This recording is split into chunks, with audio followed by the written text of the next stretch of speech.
Hello friends, how are you? This is Vivek Mishra, your economics teacher, and we are reading our second chapter of economics class 12th. The chapter is 5-year plans in India, goals and achievements. Friends, in our previous chapter, we have studied about the condition of all the sectors of Indian economy when Britishers were ruling in our country. We saw that how they were controlling our economy or exploiting our economy for their profit. But here in this chapter we can see that India has become free. So after the independence, Indian economy has many goals, but the most important goal for Indian economy that how to improve our GDP growth. So here in this chapter we will read about the economic planning of India after the independence, need planning in India, directive and comprehensive planning, types of economics like capitalist economic, socialist economy and mixed economy. Other content will be long period and short period goal of planning in India. Features of economic policy pursued under the planning till 1991. Other topic will be success or achievement of planning, and the last topic will be failures of planning in India. So here our first topic will be what is economic planning. So here we can see that economic planning refer to a system under which a central authority sets a set of targets and specifies a set of programs and policies to achieve those targets within the specified period of time.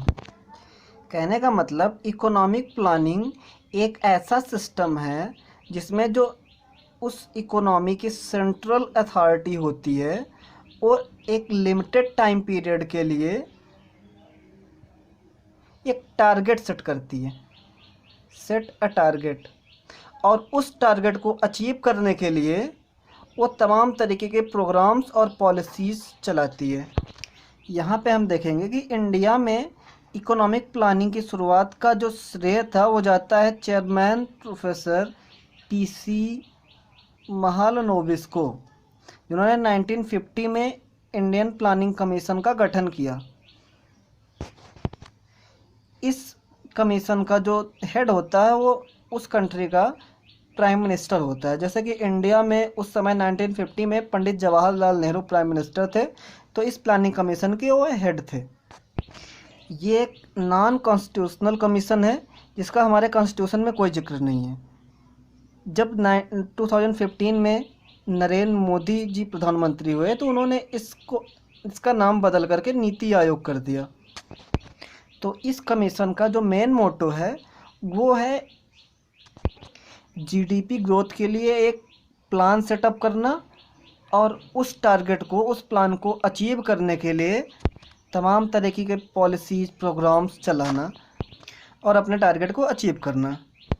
तो अब हम देखेंगे कि India में इस planning की ज़रूरत क्यों पड़ी, मतलब इकोनॉमिक प्लानिंग कमीशन की ज़रूरत इंडिया में क्यों पड़ी।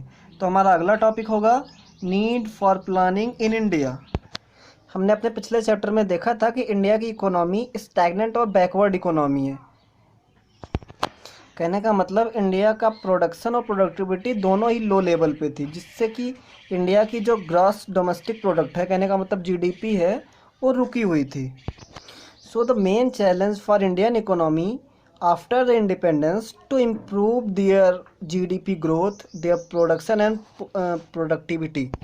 So Indian economy needed a big push of investment supported by the government. कहने का मतलब अनएम्प्लॉयमेंट, पॉवर्टी के साथ साथ इंडिया की इकोनॉमी के पास जो सबसे बड़ी समस्या थी वो थी इनकी जीडीपी ग्रोथ। तो उस समय पे जीडीपी ग्रोथ बिल्कुल रुकी हुई थी, जो हमारे देश की गवर्नमेंट और बड़े बड़े इकोनॉमिस्ट के लिए प्रॉब्लम्स क्रिएट कर रही थी, समस्या का विषय बनी हुई थी। तो इस प्रॉब्लम को कैसे फेस किया जाए या कैसे निपटा जाए, इससे निपटने के लिए मिस्टर पीसी महालनोबिस ने एक प्लानिंग कमीशन का सुझाव दिया जिसमें उस देश की गवर्नमेंट 5 साल तक के लिए अपने टारगेट को सेटअप करेगी, फिर उस टारगेट को अचीव करने के लिए तमाम तरीके की पॉलिसीज़ और प्रोग्रामिंग्स चलाई जाएंगी। इस प्लानिंग को हम 5 ईयर प्लानिंग के नाम से जानते हैं। हम अपने अगले टॉपिक में कुछ प्लानिंग के बारे में जानेंगे, जैसे कि हमारा अगला टॉपिक होगा directive planning. It refers to a system in which planning is introduced just to direct the process of supply and go demand so that the system does not go wayward from the state of equilibrium। कहने का मतलब एक ऐसा system जिसमें planning का main motto जो होता है, मेन मोटिव होता है कि मार्केट में सप्लाई और डिमांड के बीच में बैलेंस बना करके रखना।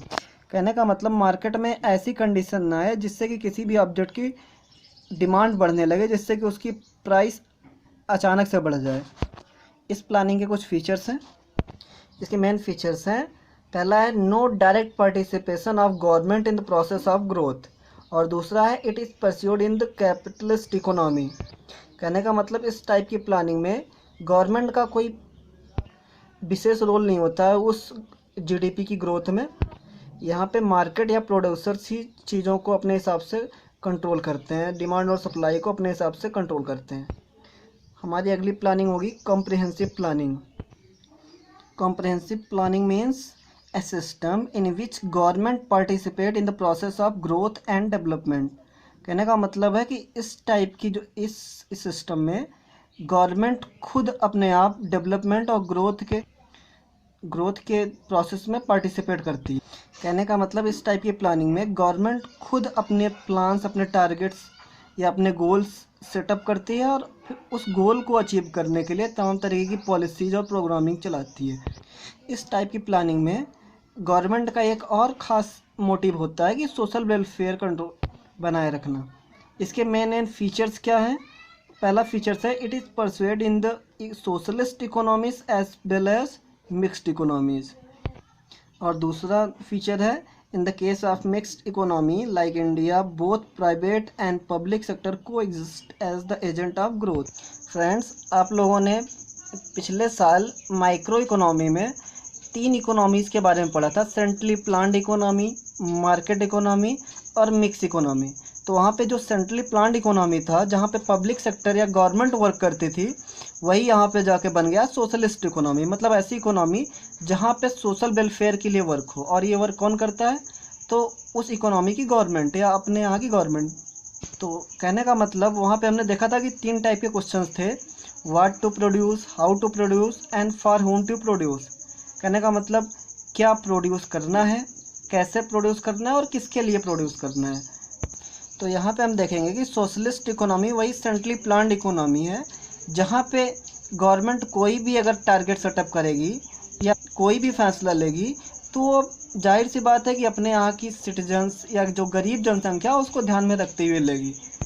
तो यहाँ पे गवर्नमेंट का मेन मोटिव ये भी होगा कि वो अपने यहाँ ज़्यादा से ज़्यादा प्रोडक्शन को बढ़ाए, जिससे कि लोगों में डिमांड जो रहे वो बिल्कुल डिमांड और सप्लाई बैलेंस रहे।